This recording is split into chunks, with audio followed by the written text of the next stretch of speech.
Ora, muito bem-vindos aqui a mais um episódio do podcast Zona Técnica. Já sabem que eu sou o Bruno Francisco e hoje trago aqui mais um convidado, como vocês gostam, ou seja, já sabem que neste podcast podem contar sempre com convidados de Primeira Liga, de seleções, que estão a trabalhar lá fora, porque a ideia é trazer o máximo de experiências do alto nível, da alta competição possível, para que vocês fiquem a conhecer também como é que se trabalha neste patamar competitivo. E hoje trago aqui Gonçalo Silva Faria, que é um scout, trabalha atualmente também no Estoril e também faz aqui algumas formações em empresas de formação para quem quiser entrar nesta área que é entusiasmante de descoberta de talentos. Também colabora com o Transfer Market. Portanto, temos aqui mais uma vez, como vocês sabem, é sempre um convidado especial que eu trago aqui para vocês. Gonçalo, muito obrigado por ter aceitado este convite. Arranjamos aqui um bocadinho para conseguirmos falar e vamos falar aqui do que é isto do scouting. Obrigado eu pelo convite. Assim, tudo começou na minha carreira um pouco na parte da análise, até muito na parte da licenciatura, que foi na parte da gestão de desporto, depois mestrado em treino desportivo, o FAC, muita curiosidade pela parte do futebol em si, mas não tanto pela parte do treinador. Então, mais na descoberta do que era o scouting. Então nasceu por uma formação que o Futebol Clube Porto chegou a criar com o Quest. Eu decidi me inscrever, consegui entrar e então fui muito à descoberta do que era o scouting. A partir dali fiz muito pela distrital, mais na parte da observação e análise de jogo, depois no Boa Vista também muita observação e análise de jogo, mas em clubes de menor recurso nós acabámos de fazer ali uma análise de jogo, mas também as contratações dos jogadores ou a identificação de possíveis jogadores, e depois surge aqui uma possibilidade do Transfer Market, tal como falaste, de ser um data scout. Também escrevi muitos artigos para a página, em que existem alguns aqui em Portugal. Somos um grupo em que atualizamos muito as informações dos jogadores, muita base de dados, mais no âmbito da base de dados. E depois o processo de scouting, tanto no Barzinho, no Boa Vista, depois agora no clube atual também. Scouting passa muito, depende muito da estrutura em que estamos, depende muito da divisão em que estamos. Eu já passei pelas distritais, já passei pela formação, já estive em contexto sénior, mesmo cá em Portugal, dentro de várias divisões. Passa muito pela observação, análise e, acima de tudo, a análise de jogadores. Para ser claro, é muito isto. Em que o objetivo do scouting passa por contribuir para a tomada de decisão. É simples, ou seja, nós não contratamos, depende da hierarquia em que estamos, em hierarquias de maior dimensão, em que existe um diretor desportivo, um coordenador de scouting, os scouts internos, externos, funciona de uma maneira. Em estruturas de menor dimensão, cá em Portugal, se calhar clubes que não têm tantos recursos, funciona muito como se calhar um diretor-geral, não existe o diretor desportivo e o scouting é que anda ali no meio de identificar, claro, selecionar e ao mesmo tempo depois, muitas vezes, como eu passei, a própria negociação passa. Não é muito habitual, mas em clubes temos que nos multiplicar. E passa muito, neste momento eu acho que através da competitividade que há, e cada vez as ligas e os próprios clubes mesmo de cá em baixo, no Campeonato de Portugal, já está há muita competitividade. Já há clubes que querem trabalhar com o máximo de profissionalização. E acho que o scouting tornou-se uma área que neste momento os clubes têm que investir. É simplesmente de forma inteligente. Eu ia te perguntar, desculpa lá interromper, mas eu ia te perguntar, isso já se trabalha, não se trabalha igual em todos os clubes, ou seja, há uns tempos se calhar nem todos tinham departamento de scouting, agora já acredito que na primeira liga e talvez na segunda também já todos tenham, não é? Mesmo na Liga 3 já temos muitos clubes na altura em que estávamos a competir também, em que eu estava lá, e mesmo este ano já se via, por exemplo, já havia um Anadia em que existia, o próprio Lusitana de Lourosa que subiu, o próprio FAF, ou seja, já há muitos clubes, e bem, que estão a investir de forma inteligente, na minha opinião, porque o scouting depois vai reduzir os riscos nas contratações, vai-se manter à frente da concorrência, vamos conseguir se calhar acompanhar mais jogadores, identificar um jogador. Eu defendo muito que uma frase que contigo e o atual selecionador alemão defende, que é: não se deve propriamente contratar posições, mas sim perfis para o nosso puzzle, digamos assim. E neste momento, tal como estávamos a falar, mesmo em campeonatos de Portugal, já não chega a depender dos agentes, já não chega a depender da sorte. Ou seja, eu acho que neste momento tem que haver pessoas na área, pessoas que o dia-a-dia sejam, infelizmente nem em todos os clubes é possível, mas que o dia-a-dia sejam a observação e análise do jogo, a observação e a descobrir não só o talento, porque o scouting depois temos aqui a prospecção interna, ou seja, muitas vezes tentar ver dentro do nosso clube um sub-19, um sub-23, uma equipa B, jogadores que possam alimentar, digamos assim, a equipa principal. No caso do Marcelinho isso acontecia com uma equipa B, ou então há clubes em que a outra parte do scouting passa também pela prospecção externa, ou seja, ver outros campeonatos, outras divisões, uma segunda liga ou terceira liga da França, ou uma terceira liga da Espanha, para conseguir aqui irmos buscar jogadores, oportunidades de mercado também que não têm propriamente a ver com o scouting, mas sim com a contratação, e depois tem muito a parte do recrutamento e do talento, que é tentar ir buscar ali jogadores que nós observamos e que tenham unidades mais recentes, ou seja, jogadores que estejam 18, 19 anos, em que quer numa Liga 3 ou quer num Campeonato de Portugal se vão revelar e podem tornar-se uma mais-valia, quer financeira, quer desportiva para o clube. Sim, tu sentes que, de certa maneira, parte só dos clubes estarem a apostar no scouting, ou também é porque a sensação que eu tenho é que hoje em dia o típico adepto de futebol que também gostava de jogar a FM e gosta de ver bola sábado e domingo, esse próprio adepto já procura formações de scouting com a esperança de entrar nos clubes mais tarde. Ou seja, acredito que existam muito mais profissionais de scouting hoje em dia, devido à formação, à oferta de formação que há, porque há muito mais formação do que havia há uns anos atrás. E isso também pode fazer com que os clubes, se calhar, sigam esse caminho, porque a verdade é que antes havia X número de profissionais e agora há muito mais profissionais dispostos a entrar nessa função. Claro que sim, eu acho que também é tal como estavas a mencionar, ou seja, eu acho que também há uma maior oferta, ou seja, já há pessoas que mesmo no mundo externo, ou seja, mesmo de outras áreas, já não é propriamente só pessoas que são licenciadas em educação física, ou em gestão de desporto ou treino desportivo, como é o meu caso, ou seja, já há muitas pessoas de outras áreas que tentam especializar-se através de várias formações e as empresas também tiveram muito, muito impacto nisso, não só cá em Portugal, como também no estrangeiro, dou algumas formações para o Brasil e também já há muita parte da análise de mercado lá, pessoas que querem compreender como é que funciona um dia a dia, como é que funciona, que tipo de softwares usamos, o que é que procuramos, que tipo de mercados-alvo é que podem ter, ou seja, procurar um bocadinho mais, porque depois também vai muita experiência, vai muito do que nós queremos do jogador, da observação do jogo, e também já há muitas formações e cursos nessa área que desenvolvem muito a parte profissional da pessoa. E acho que foi aqui uma ligação muito interessante entre os próprios clubes perceber que a estabilidade dos clubes pode começar e o projeto começar no scouting, e errar aí pode custar muitos anos, ou seja, pode custar também muito dinheiro. E além disso, também é preciso saber o que contratar, muitas vezes uma ligação com o treinador, porque lá está, não é que sejam maus jogadores, mas perceber que aquele jogador numa X posição vai render e se calhar naquele Claro. clube está a jogar numa posição que no nosso não vai jogar, então se calhar não é por ele ser mau jogador, é porque não vai render na posição que nós queremos. E é preciso pessoas que consigam compreender isso e acima de tudo depois consigam arranjar soluções e antecipar as soluções para os treinadores e para a parte da direção desportiva toda. Eu Sim. acho que é muito por aí. Agora fizemos aqui esta introdução e agora vou-te fazer as perguntas mais difíceis. Ou seja, isto vai ser sempre tudo naquilo que é a tua perspectiva. Não quer dizer que seja o teu Claro, dia a dia, mas a tua perspectiva desta claro, sim, função. Mas claro.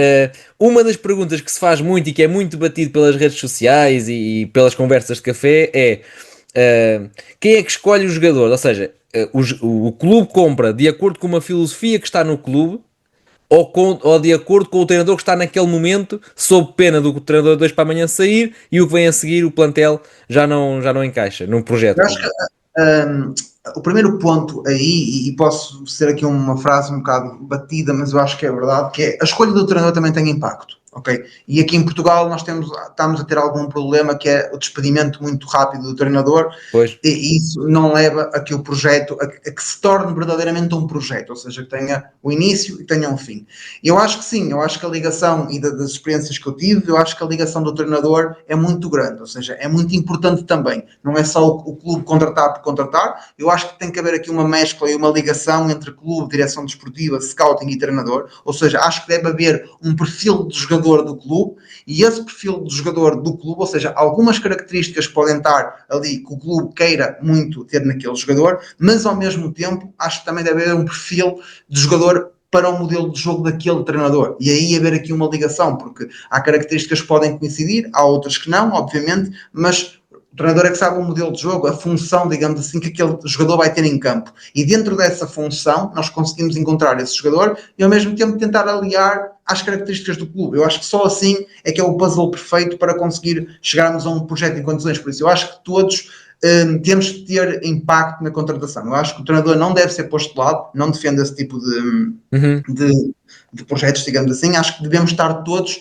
interligados, quer o diretor desportivo, quer o scouting, quer o treinador, muitas vezes também o presidente, mas devemos estar todos interligados aqui para ir buscar o melhor possível e aquilo que todos queremos, Claro. para tentar ser o melhor projeto. E como é que funciona isso no dia a dia? Como é que tu falas com o treinador?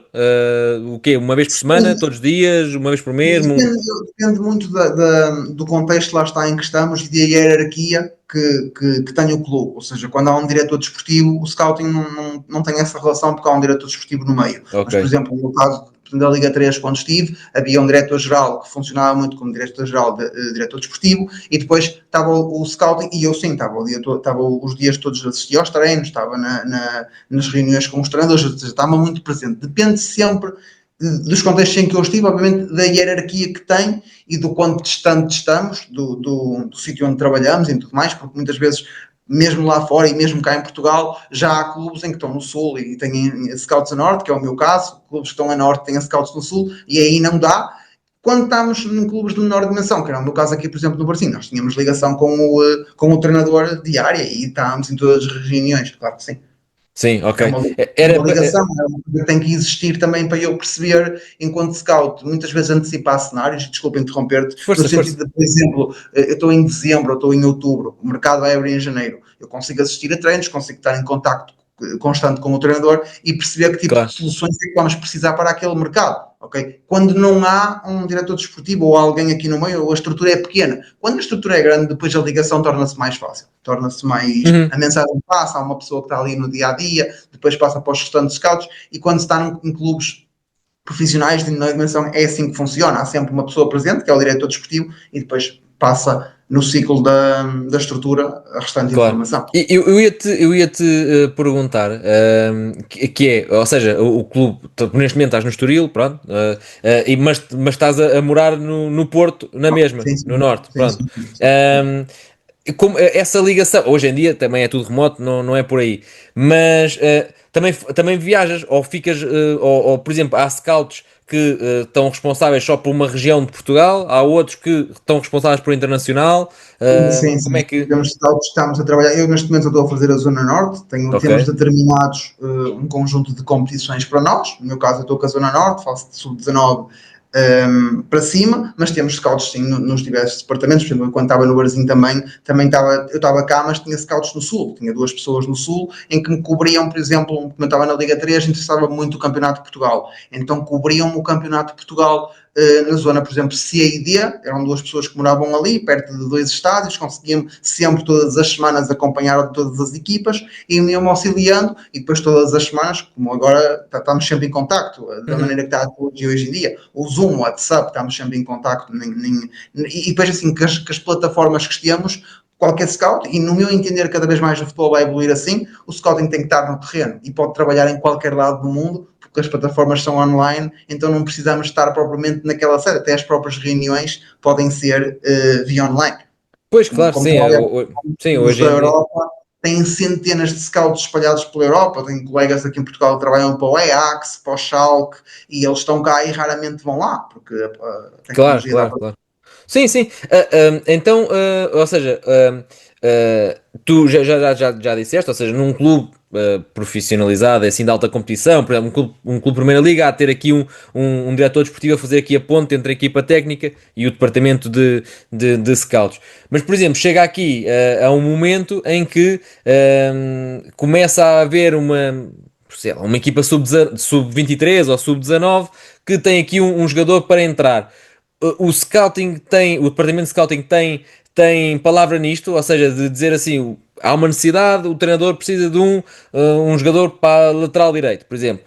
Mas vocês têm perfil de dizer assim, ou têm essa voz de dizer, calma, que nós temos dois ou três identificados, mas na nossa opinião, o lateral direito do sub-19 neste momento pode assumir a Sim, vaga. sim, sim. Sim, há sempre uma ligação em todos os clubes, quer com a equipa D, quer com o sub-23, de todos os contextos tem sempre uma equipa de baixo a alimentar a equipa principal. O ideal é sempre isso, o scouting serve para antecipar cenários. Nós temos sempre as nossas equipas sombra e estamos sempre ali a alimentá-la e a atualizá-la de forma que quando aconteça alguma situação, nós conseguimos corrigir rapidamente. E aquilo, tal como disse no início, ou seja, a prospeção interna, ou nós conhecemos bem o nosso contexto para passar um jogador interno, claro que sim, seja numa equipa B, como muitas vezes acontece na Primeira Liga, jogadores a estrear-se da equipa B, porque há sempre uma interligação interna no clube de escalões. É assim que tem que acontecer.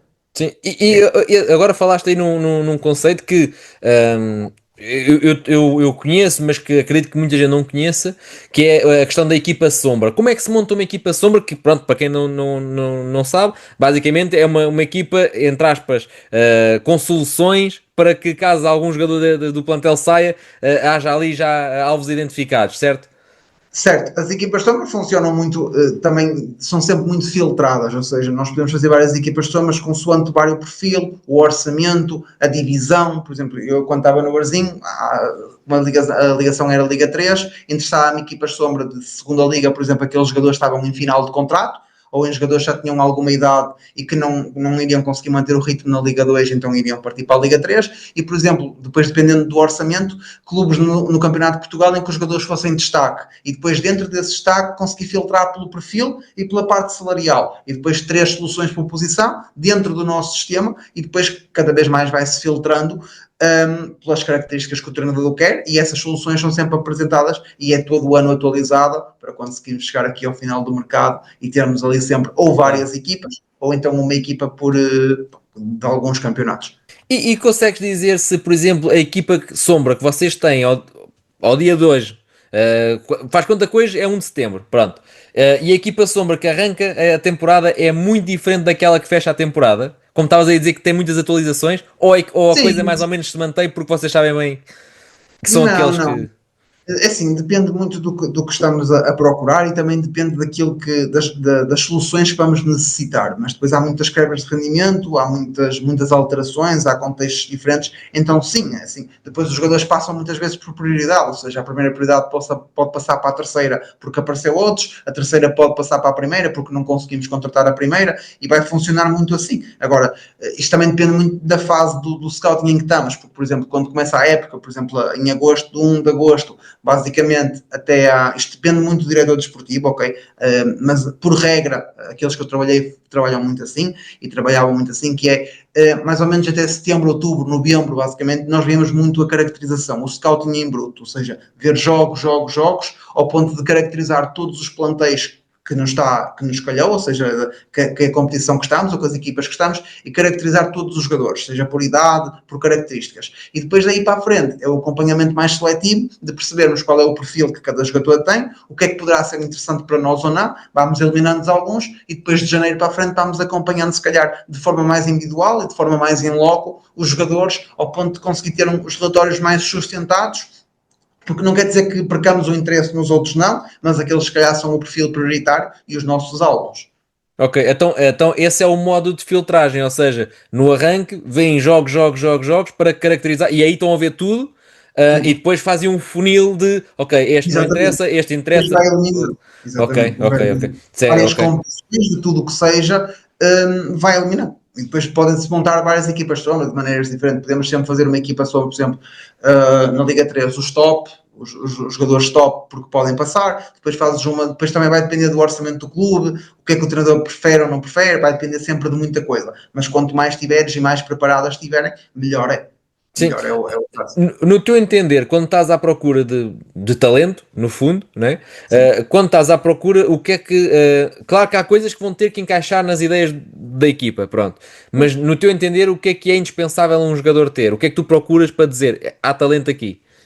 Ok, é assim, eu acho que há duas coisas que nós temos que distinguir, que é uma coisa é rendimento, outra coisa é potencial, ok? E isso não quer dizer que o jogador não possa estar no mesmo plantel. Nós podemos ter jogadores em que o rendimento atual, por exemplo, numa segunda liga é muito grande, e vai ser sempre um jogador em que nós achamos que na segunda liga vai dar na nossa equipa isso mesmo, rendimento, mas o potencial dele para ir para uma primeira liga, por exemplo, não dá, não Ok. achamos. um potencial. Outra coisa é exatamente o contrário. Nós temos um jogador, por exemplo, que está na Liga 3, já está na Liga 2, em que está a jogar e está a crescer, e nós sabemos que o potencial dele pode o elevar para a Primeira Liga. Ok? Isto são duas nomenclaturas diferentes. E depois, dentro do potencial, depende sempre da faixa etária que estamos a procurar. Por exemplo, eu posso ir até mais atrás um bocadinho quando estava a recrutar mais para a formação. Há coisas que dependem da idade. Quando estás à procura de um jogador, por exemplo, no sub-10 ou no sub-9, tu não vais olhar para a parte tática. Tu vais olhar para a relação com bola, tu vais olhar para aquilo que ele faz, para a criatividade dele, para a visão em compreender que hoje agora levo a bola, mas cá tenho um colega melhor desmarcado e passo. Quando começamos a subir os patamares, para sub-15, para sub-17, para sub-19, para sub-23, nós vamos perceber e vamos procurar aquilo que os distingue nas 4 fatores, ou seja, neste caso na parte técnica, na parte tática, na parte física e acima de tudo na parte psicológica, porque cada vez mais a ideia é que eles mantenham-se consistentes ao longo do jogo, porque enquanto são mais novos é normal haver oscilações dentro do próprio jogo, porque são crianças. À medida que vão crescendo, a ideia é haver um rendimento, e depois aqueles jogadores que mantêm a consistência e o rendimento são aqueles que nós olhamos e dizemos, ok, este jogador ao longo do campeonato manteve este rendimento, fez aqui coisas interessantes ao nível técnico, depois depende da posição, ao nível tático também, ao nível físico ainda pode crescer, é sempre também muito nesse sentido. A nível psicológico vamos tentar compreender que é sempre um dos fatores que é mais difícil, temos que tentar perceber e ter ligações ali ao jogador e compreender para depois perceber que aqui há potencial e aqui há talento e nós podemos chegar lá acima. Sim, alguns são mais visíveis, por exemplo, claro. no caso, não é? Quando estamos a ver um extremo, 1 para 1, rápido, forte, passa nos duelos todos, faz golos, há coisas que tu olhas e dizes, ok, aqui há talento, não é? Claro, Há jogadores claro. que é mais difícil de ver, o Luís Campos dizia isso muitas vezes, há jogadores que te vão conquistar num vídeo de 5 minutos, há outros que vai ser preciso os 90 e tu vais ter que tentar desmistificar o jogador e perceber, ok, aqui realmente há talento. Sim, sim, exatamente. Falaste numa coisa curiosa, que estavas a falar num aspecto tático, num aspecto técnico, e depois disseste sobretudo a parte psicológica. E eu achei interessante porque eu diria que para os adeptos é a parte mais desvalorizada, digamos assim, porque o clube contratou um jogador, os adeptos querem rendimento. E ali está uma pessoa no meio, né? Tipo, o jogador é uma pessoa que. Como é que se avalia a parte psicológica? Já disseste que iam tentar com as ligações próximas, etc. Mas também com certeza será a parte mais passível de falhar, porque nós não sabemos como é que o jogador vai reagir longe da família, num país diferente, o que for. Exatamente, são todos esses fatores. Assim, há uma importância, eu defendo muito isto, e lá está, tudo o que estou a dizer aqui é a minha opinião. Eu defendo Claro. muito em jogos em loco, ou seja, jogos ao vivo. Porque há pequenas reações que tu vais ver num jogo ao vivo que se calhar no vídeo tu não consegues ver. Uma simples perda de bola, o jogador reage ou não reage. O jogador é o primeiro homem a reagir ou não é? O jogador levanta os braços para fustar com os colegas ou é o primeiro a ir? O jogador é substituído. É substituído, senta-se, está amuado, ou o jogador é substituído e continua de pé a dar feedback, como vimos jogadores altamente profissionais do banco a fazer isso. Ou seja, isto são alguns indicadores que depois nos vão dar também ao nível do próprio jogo em si, que nós conseguir traçar aqui um perfil também mental, mas há coisas, depois as redes sociais também hoje ajudam muito, perdeu, é alguém que faz um post a seguir e não está a olhar para os interesses do clube, ou é um jogador altamente profissional que cumpre, a que horas pôs o post, pois isso não é trabalho tanto do scouting, é mais, por exemplo, dos team managers e de fazer essa regularidade, digamos assim, e depois a nível do estilo de vida, do profissionalismo, da parte extracampo, tudo isso que falámos, a parte social, cultural, um jogador que vem, por exemplo, de outro país para cá, que tipo de adaptação é que está a ter, que tipo de adaptação é que não está a ter, é difícil, tem cá a família, não tem, são muitos fatores que podem não levar o jogador, eu não digo ao sucesso, digo ao rendimento, que é isso que estávamos a falar, às vezes não é o sucesso, porque o jogador Claro. sai de Portugal e volta, por exemplo, ao país de origem e lá volta a ter sucesso, porque esses fatores afetam, é como nós no dia-a-dia, e foi isso que tu falaste agora, por trás de um jogador está uma pessoa que vai ter problemas em casa, que vai ter problemas na vida, que vai simplesmente de manhã levantar-se e dizer, pá, hoje não apetece ir ao treino, como nós, muitas vezes, então nós temos que compreender isso, não podemos tratá-los como máquinas ou como robôs e estamos aqui, pronto, e eles têm que dar o máximo todos os dias, porque às vezes não é possível dar 100%, têm que tentar, mas é como nós, não dá, então nós temos Sim, também sim, que sim, sim. compreender essa parte. Sim, e isso existe muito, ou seja, lá está, o adepto movido por emoção, muitas das vezes acaba por ganhar um monte de dinheiro, pá, e a verdade é que está ali uma pessoa que vai haver certos momentos da vida em que o dinheiro não interessa, vai haver problemas. O dinheiro Claro que não sim, vai. há problemas em casa, há problemas no dia a dia, há problemas, pá, há simples problemas do contexto social e cultural e mesmo financeiro dele que muitas vezes vão interferir, ou quase sempre interfere no próprio rendimento. Os fatores de rendimento podem variar numa Uhum. grande escala e muitas Di- vezes é isso. Sim, diz-me uma coisa, avaliando um jogador, estão interessados, pediste uma segunda opinião a um colega do mesmo clube, o que for. Pode haver avaliações diferentes do estilo, para ti o jogador tem qualidade para outro patamar, para o colega o jogador tem qualidade, mas não para outro patamar. Claro que Pode sim, existir. pode existir e existe muitas vezes. Isto é muito fácil, muitas vezes. Como é que isso se resolve? É assim, eu acho que, e aquilo, por isso é que eu gosto muito de ver jogos ao vivo, e acho que o scouting também é muitas vezes isso, é o networking, é a capacidade de, eu vejo, por exemplo, os agentes e a parte da comunicação social como fatores que nos podem ajudar, porque os agentes, se calhar, podem trazer aqui um jogador que nós não estamos a cobrir aquele campeonato, por exemplo, no Varzim. O Sangaré chegou aqui através de um agente, que era o agente dele, que estava a jogar em França e que me enviou um vídeo ou me enviou o perfil e depois eu fui à procura e trouxe. E depois foi a venda que foi. Mas foi o agente que me trouxe o jogador. Porque quando estás num clube em que só tens 2 scouts, tu não consegues ver tudo. É impossível. Então os agentes são sempre aqui uns aliados, a comunicação social também. Mas muitas vezes nós vamos ver jogos e ficamos na parte alocada ao scouting. Uhum. Aqueles clubes disponíveis de bilhetes, ficámos ali. Então, está toda a gente da mesma área, de vários clubes, e estamos todos a debater exatamente isso.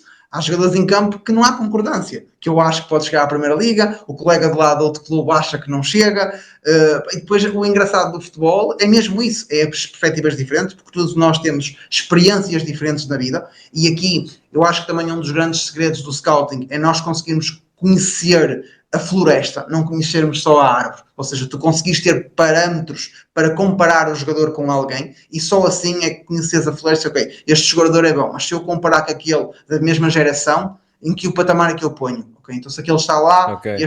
e tentares comparar assim, claro que o erro está sempre presente. A pressão, o erro são sempre fatores que quem está no scouting sabe que vai acontecer.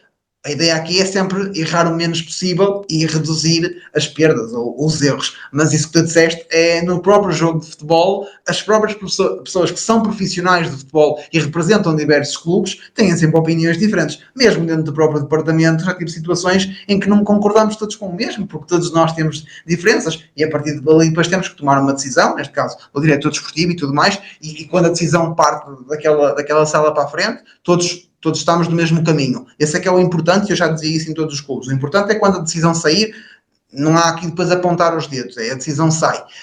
Mas isso é normal, mesmo nos próprios jornais, muitos analistas comentam, na própria comunicação social, televisão, coisa hoje em dia, em vários painéis há sempre opiniões diferentes, porque o futebol é Claro, mesmo essa claro. situação. Tem uma questão, tem uma vertente de interpretação, no fundo, né? Yeah, Exatamente, yeah. exatamente. Sim, sim. Olha, e continuando aqui, ok, avaliaram, está definido, etc. Passa por vocês a parte de convencer o jogador a vir? Têm esse contacto com o jogador, com o alvo? Quando estás em clubes profissionais de grande dimensão, não. Essa parte de Ok. a tomada de decisão e a negociação passa toda pelo diretor desportivo. Por exemplo, em clubes, quando estás numa hierarquia menor, em que as pessoas têm que fazer aqui mais posições que aquela, por exemplo, no meu caso no Brasil, havia jogadores em situações que sim, que tinha que ser eu, porque era se calhar a pessoa que tinha mais ligação ou com o agente ou com, pá, como era uma estrutura muito pequena, tínhamos que ajudar uns aos outros. Quando estás em estruturas profissionais, não, o diretor desportivo a partir dali assume e faz o trabalho dele e é tranquilo. Não, Mas o scout. tens contacto com os agentes, por exemplo, pode acontecer, estás a observar um jogador, e está ali o agente e dás ali um toque, ou como é que isso, existe esse contacto? Nós somos, sim, existe o contacto com os agentes, ou seja, nós somos a ligação, até porque é aquilo que eu estava a dizer, os agentes muitas vezes são a nossa extensão ao Pois. mundo, porque dependendo do departamento que temos, do número de pessoas que temos, do número de campeonatos que temos, é impossível ver tudo. Então os agentes podem nos trazer muitas vezes surpresas, por isso é que às vezes no Campeonato de Portugal há jogadores de outras nacionalidades que se destacam, porque ou muitas vezes não é porque o clube viu aquele jogador, é porque o agente o trouxe. E sim, essa ligação temos que os ver sempre como aliados, como pessoas que estão aqui para ajudar, que nos podem também ajudar a trazer o jogador, porque também têm relação com o jogador, e se realmente virem que é um bom projeto desportivo, também são ali, muitos deles pais e amigos dos jogadores, e têm uma importância muito grande e uma ligação ao departamento de scouting também grande, claro que sim. Sim. Na tua opinião, e voltando aqui àquela questão do aspecto físico e técnico e tático e psicológico, na tua opinião, se tivesses que dar assim um desconto de, ok, este é bom nisto, nisto e nisto, nisto não é tanto, mas isto consegue-se trabalhar para que ele consiga chegar lá. Qual é, destes fatores que estavas a falar, qual é aquele que vocês têm mais facilidade em dizer, ok, isto depois vai lá com o tempo?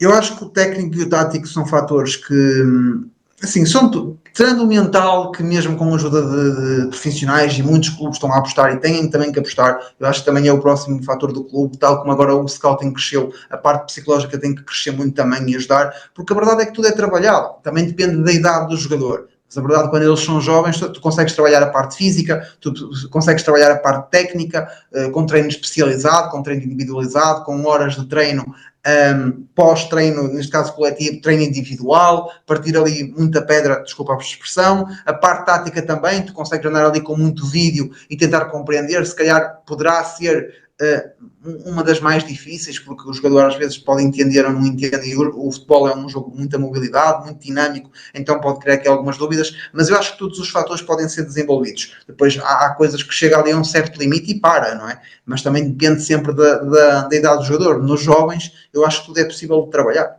Acho que tudo é Ok. possível. E acho que a parte psicológica, incluindo a parte psicológica, também tem que começar a ser muito trabalhado. Porque é isso que estávamos a falar ainda agora. A Pois, malta já acha que o jogador chega e vamos trabalhar tudo. E a parte psicológica também tem que ser trabalhada porque também há muitas dificuldades. Se nós temos nas nossas vidas, o jogador é uma pessoa como nós e tem também. Por isso, sim. sim, eu acho. Agora estavas a falar também nessa questão do jogador também depois ter que fazer, ter que ter uma interpretação tática e fazer ter vários papéis mesmo dentro do jogo. E eu estava aqui a fazer um exercício rápido de, ok, nos três grandes esta temporada houve adaptações de posição. Indo de lá para fora, vê-se o Camavinga a jogar a ala esquerda muitas das vezes. As equipas de Guardiola também, os jogadores trocam de posição muito frequentemente. Tu sentes que isso é um aspecto do jogador moderno hoje em dia, esta polivalência Sim, que essa cada pode um já valer. não tem uma posição, tem que ter uma leitura diferente do jogo. Eu acho que vem dos próprios treinadores, que também estão muito modernos, e dos próprios jogadores. Eu estava a assistir recentemente a um jogo na segunda Liga, em que os próprios jogadores, tu olhavas para a equipa e percebias que não interessa se era o extremo que estava fora ou o lateral que estava dentro. Porque a seguir, na jogada seguinte, podia o lateral fora e o extremo estava, ou seja, não interessa quem era, interessa que estava alguém naquela posição. E Pois. muitas vezes eu acho que isto também é trabalho e bem dos treinadores que conseguem criar esta polivalência da equipa. Não fazer a rigidez tática e dizer não, como era antigamente, tu jogas nesta posição, fazes este tipo de dinâmicas e acabou. Não. Eu acho que também cada vez mais os treinadores estão a conseguir passar essa liberdade posicional e essa flexibilidade no jogador, de eu conseguir também, e depois também no jogador, compreendendo o jogo e compreendendo os colegas e a própria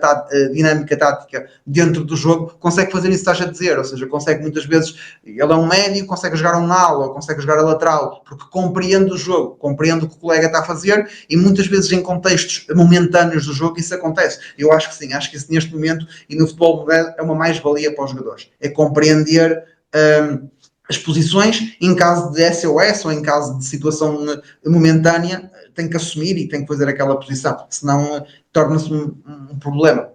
Sim, E acho que sim, há uma dúvida leitura que é isso. diferente, há uma leitura diferente, mas isso também obriga a que os jogadores também consigam interpretar esse papel, porque ainda existe o contrário, ainda existe o antigo jogador, digamos assim, ou o jogador à moda antiga, que, ok, é numa posição, por exemplo, os extremos, acho que ainda é se calhar das posições ainda mais dos criativos, vá, Claro. porque há uns que só rendem à esquerda e outros que só rendem à direita, por exemplo, não há cá grandes trocas. Não há grandes trocas. Há situações que ainda é assim, mas eu acho que cada vez mais vai Sim. alterar, porque o próprio jogador também vai desenvolver e está a desenvolver muito tático, muito a parte técnica eles já gostam de desenvolver, mas a parte tática, o vídeo veio ajudar muito e na altura o Abel falava muito disso quando foi para o Brasil, ou seja, lá não há muito tempo para treinar, ou quase nenhum, é só recuperação e algumas nuances, e o que os ajudavam lá as equipas técnicas brasileiras era sem dúvida o vídeo. E o jogador se levar muito com vídeo, conseguirmos estar ali quase como um explicador, erraste aqui, o posicionamento era ali, há uma certa altura em que o jogador vai estar em campo e vai conseguir perceber, ok, eu vi aquilo no vídeo, então vou adaptar agora. E esse crescimento tático está a existir. E eu acho que também passará para outras posições que ainda há alguma rigidez, certo? Tipo um central. Não, mas já vês centrais também adaptados a Já, médios já, já. defensivos, ou Sim, sim. médios ou centrais adaptados a A lateral, se lateral, calhar sim, é não é verdade. tanto, mas porque depois também depende das características. Se sabes que depois lateral, se não tiveres velocidade, podes criar ali alguma, vai ser um lateral mais defensivo Sim, e o treinador pode não querer. Às vezes também não é o jogador que não faça a posição, é as características dele que naquele modelo do treinador não dá para fazer. Mas sim, olha, Gonçalo, já agora queria te perguntar. Eu acho que muita gente pode fazer aqui alguma confusão com a questão de departamento de análise de jogos e departamento de scouting. Isto porque ambos veem jogos, ambos analisam os comportamentos dos jogadores, mas numa estrutura, acredito eu, de Primeira Liga, são coisas completamente diferentes, certo? sim, coisas totalmente distintas, claro que sim. O departamento de análise vai muito incidir na parte coletiva da equipa, das dinâmicas dos adversários, da análise da própria equipa, nuances novas, o que é que correu mal no jogo, o que é que correu bem no jogo, como é que se prepara o adversário, cada vez mais as bolas paradas, pessoas responsáveis por bolas paradas, a criação de bolas paradas, ou seja, tudo o que tem a ver com o rendimento da equipa, com a análise da própria equipa e também alguma análise dos adversários e dos nossos jogadores ao nível individual. A parte do scouting incide muitas vezes, e há clubes de Primeira Liga também, cá e mesmo lá fora, que interligam os dois departamentos, ou seja, na parte individual tem ali um pouco de ligação ao departamento de scouting, aquilo que muitas vezes chamam os video scouts, ou seja, alguém que consegue ter as ferramentas de vídeo e dominar essas ferramentas de vídeo e fazer ali alguma ligação. No entanto, no scouting, aí é diferente. Nós olhamos mais para o mercado, vemos muitos jogos sempre com a perspectiva de contratação ou potencial rendimento versus potencial da nossa equipa, características muito ligadas para a parte individual. Ou seja, em clubes de, tal como disseste, profissionais, há aqui uma ligação e os departamentos são diferentes, mas muitas vezes interligam-se para se auxiliarem no Ok. mundo do futebol. Sim, ok, ok. Pronto, eu acho que é porreiro porque lá está. Eu acho que a certa altura também pode estar na cabeça das pessoas que, pronto, aquilo é malta que passa o dia a ver jogos e então fazem tudo a mesma coisa, mas não, é É separado. coisas diferentes. São separados, são separados. Agora queria também, estamos a gravar isto no final de maio, portanto o episódio também sai em breve e a ideia é que no, o verão traz sempre contratações. Uh, Quando é que se começa a preparar a nova temporada a nível de precaver saídas e precaver Sim, entradas? Isto começa quando? o ideal depende sempre do timing, em qualquer divisão que estejas, se no final da época já está resolvida a situação do clube ou não. Se estás em fase de subida, se não estás em fase de subida, se estás com a manutenção garantida, se não estás com a manutenção garantida, e isso dá aqui uma mais-valia para depois conseguir esse processo para a frente. Quanto mais cedo tiver, há muitos clubes que ainda no final da época já começam a preparar as renovações, as contratações para a próxima época. Em clubes que os timings incidem. Aí também o departamento de scouting tem muita importância, porque como conhecemos e temos, lá está, as equipas sombra, a base de dados, todos o planeamento, nós conseguimos filtrar rapidamente e preparar ali, mal acaba a época, iniciar a outra, que o departamento de scouting tenha essa situação de as férias ser a preparar a próxima época e depois as coisas rolam a parte de descanso mais lá para a frente, intercalado, mas para nós continua porque temos que preparar os plantéis e temos que preparar tudo o que é possível. Quanto mais cedo for resolvido, melhor a época, já estamos a acabar uma época e preparar outra, mas nem sempre isso é possível. Em muitos clubes é difícil isso acontecer. Eu estava aqui a pensar num cenário, epá, eu acho que isto raramente deve de acontecer, não sei, depois vais-me dizer, mas imagina que há uma equipa sombra, o jogador da tua equipa sai de uma determinada posição, há uma equipa sombra e há três alvos identificados.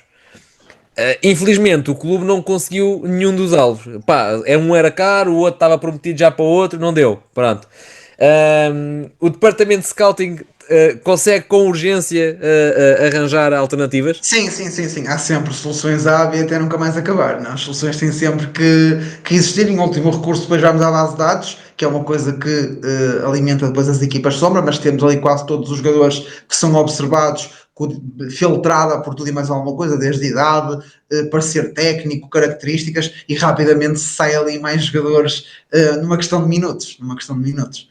E, Temos que estar sempre a antecipar esses cenários. E jogadores convincentes como a primeira escolha, ou a quinta ou a sexta já às vezes já é tipo, pode servir, mas. É assim, depende muito. Tentamos sempre e temos, e as pessoas têm que compreender muito isso, e cá mesmo em divisões como o Campeonato de Portugal e a Liga 3 já estão a compreender que o futebol não existe só cá em Portugal, não é? Nós temos de estar Claro. abertos e no mundo tem que existir alguém o mais parecido possível que a nossa primeira. E aí também depende muito do trabalho do departamento de scouting e depende muito dos tipos de mercados-alvos que tem, o máximo de informação que consegue chegar. Quanto mais campeonatos cobrirmos, melhor, para depois ter essas soluções de dentro do mesmo perfil, a nossa primeira posição, termos uma primeira posição na Espanha, na França, na Inglaterra, na Áustria, e tentar sempre, dentro daqueles parâmetros, ter o jogador. Essa é a importância também de ter um departamento. Sim, e quando isto, esta agora já é uma curiosidade mesmo minha que é, ou seja, o departamento de scouting fez a equipa sombra, correu tudo bem, até calhou a vir a primeira escolha de todas, é perfeito, mas o jogador depois revela-se uma aposta falhada, acabou por não resultar por qualquer motivo, não interessa, não pode até nem ser a falta de qualidade. Mas existe essa cobrança por parte da estrutura do futebol, do diretor esportivo, existe essa cobrança ao departamento de scouting do tipo, então, mas aconselharam Eu o rapaz acho que depois. o mais importante, há clubes que sim, mas o mais importante aí é perceber que isto é uma cadeia, ou seja, o departamento de scouting deu a sugestão, deu o parecer, a seguir passa para o coordenador de scouting, ele dá a sugestão, dá o parecer, segue na hierarquia, vai ao diretor desportivo, muitas vezes até há clubes que já têm coordenador técnico, vai ao coordenador técnico, vai ao treinador, ou seja, para falhar, não falha só uma pessoa, falha Claro. um conjunto de pessoas, e o importante nessas situações não é saber quem falhou, eu acho que é saber porque é que se falhou. Aí é que é a grande questão das situações nesse caso. Porque saber quem falhou, ok, mas não vai resolver nada. Vai resolver é sabemos a razão pela qual tanta gente falhou e porque é que falhamos. E lá está. Há situações em que não há explicação. Podem ser situações adversas do jogador não se adaptar e não ser propriamente por falta de qualidade. Agora, esse tipo de cobrança, no futebol há sempre pressão, obviamente temos a pressão, mas eu acho que o mais importante, e os clubes também estão a procurar muito isso, saber qual a razão de não ter dado certo neste caso. Ok, ok. Olha, queria-te puxar aqui também. Lá está, já falamos disso várias vezes, daqueles quatro aspectos que tu estavas a falar, do técnico, tática, etc. Na questão da análise da habilidade técnica, o que é que te chama a atenção logo quando chegaste lá, sentaste, estás a ver, ias para ver aquele jogador e estás a ver qual é que é aquele pormenor? É a recepção orientada? É o quê? O que é que te chama logo a atenção Eu do acho jogador? que depende sempre da posição, mas eu acho Claro, que há índices técnicos, nomeadamente sim, a recepção orientada ao primeiro toque, a capacidade de scan, eu acho que é uma coisa muito importante cada vez mais. Quantas vezes é que o jogador olha a ver quem está à volta? Eu acho que são pequenos pormenores que depois lá em cima vão sempre por maiores, porque muitas vezes quanto menor for o tempo de execução, a pressão, se o jogador faz um passo em largura ou em profundidade, mas está sob pressão ou não está sob pressão. Eu acho que estas pequenas perguntas às vezes vão ter muita interferência naquilo que é o jogo, porque se eu tenho um jogador que me reage e se sempre que está sob pressão me reage com passos certos, pá, então aquele jogador tem realmente um primeiro toque, uma recepção orientada, uma assertividade no passe, uma eficácia, ou seja, uma visão de jogo, e aí é de notar. Eu acho que estas situações são aquilo que me salta logo à vista, quase em todas as posições. Acho que o passe, a recepção orientada, o primeiro toque são coisas muito importantes, mas depois eu gosto muito do scan e da capacidade de quantas vezes olha e o que é que olha e se está ou não sob pressão. Eu acho que isso faz muita diferença no futebol.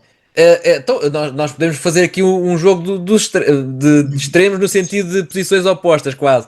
Por exemplo, num central, o que é que tu valorizas mais? Opinião pessoal, não precisa de ser. Claro. Sim, sim, sim, E sim. num ponta de lança, o que é que tu valorizas mais? Assim, uma coisa mesmo oposta.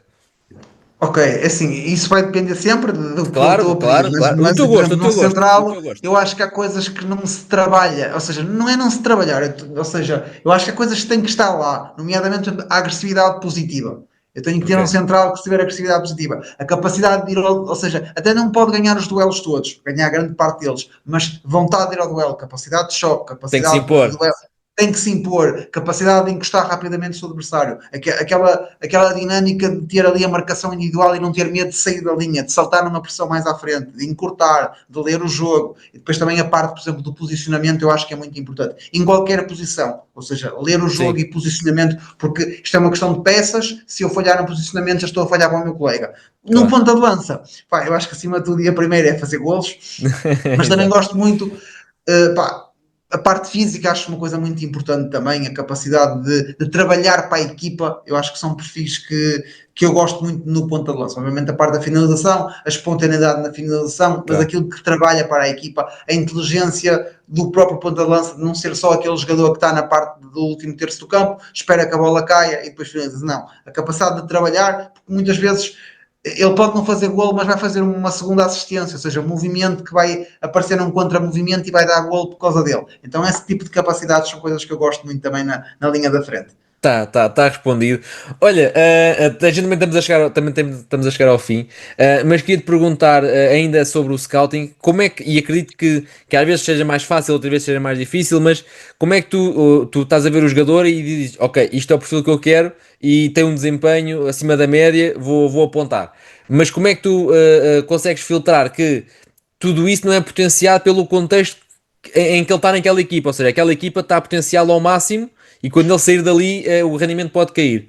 Eu acho que a grande questão do scouting, e eu acho que o que difere a parte do scouting é exatamente o contexto, ou seja, tu enquadrares e retirares um jogador, porque se calhar se colocássemos um jogo, puséssemos 30 pessoas a ver um jogo, se calhar grande parte dos melhores jogadores as pessoas iam conseguir saber quem são. O problema é saber em que equipas é que vamos colocar aqueles jogadores a render o máximo. E aí é que está o grande problema, é o enquadramento, é aquilo que estávamos a falar há pouco Yeah, de aquele jogador, se calhar é bom jogador, mas se eu colocar na minha equipa ele vai estar apagado ou não vai render o máximo. E esse é o grande problema. E aí vai muito também de conheceres bem as ideias do treinador, as posições do treinador, a filosofia do treinador e também uma capacidade, eu acho que é importante no scout ler o jogo das equipas e dizer, ok, esta ideia de jogo ou as funções que ele tem em campo são idênticas àquilo que nos vamos pedir, são totalmente distintas. Se é, por exemplo, um lateral, estou a tentar contratar um lateral ofensivo e na equipa que ele está, por exemplo, é um lateral que não tem muita preponderância ofensiva.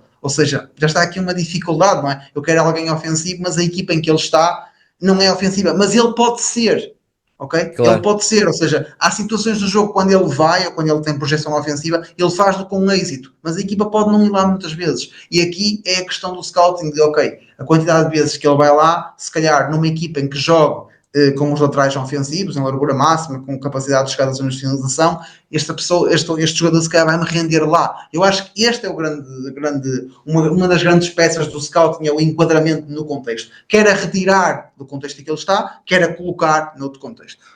Ok, ok. Não, tá, epá, tá top. Pá, e como prometido, estávamos mesmo a finalizar. Portanto, a última pergunta é algo que já falei aqui, mas guardei para o fim porque é uma curiosidade e acredito que seja de muita gente depois que nos vai ouvir, que é, ou seja, o Football Manager, não sei se jogaste ou não, mas Muito, quão real é muito. aquilo ou não? Muito, muito. Para mim foi uma das grandes peças pá, e já há muitas pessoas que se candidatam, que eles permitem a colaboração de base de dados. Eu acho que quem quiser entrar no scouting deve ter essa experiência, porque é de facto um trabalho excelente da parte do Futebol Manager. Há pessoas cá em Portugal a trabalhar para eles vão realmente fazer trabalho de scouting, eles vão aos estádios, vão ver os jogadores, avaliam os jogadores como se fosse para um clube e aquilo é muito real. E eu ainda este ano não existiu, mas sempre que existe eu jogo, porque acho que é uma base de dados enorme, não só a nível nacional, como a nível internacional. E acho que é de facto, se calhar, o jogo que mais faz as pessoas quererem ir para o scouting e quererem Claro. descobrir é muito através do Futebol Manager, mas é algo que sim, que é algo que ajuda muito. Há Não, clubes que e se nós. baseiam na base de dados. Era isso que eu ia dizer. O que não falta são exemplos de treinadores a jogar, de clube. Olha o Firmino, por exemplo, que era um avançado de Por referência exemplo, e que foi contratado por aí.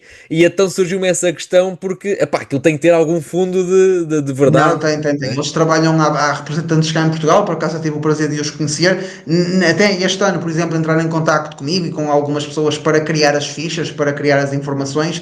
E quando estão em avaliação dos jogadores, eles próprios vão aos estádios e vão ver e avaliam nas várias vertentes. Depois têm maneiras diferentes, porque lá é classificado de maneira diferente, mas é algo muito profissional e muito real. Muito real.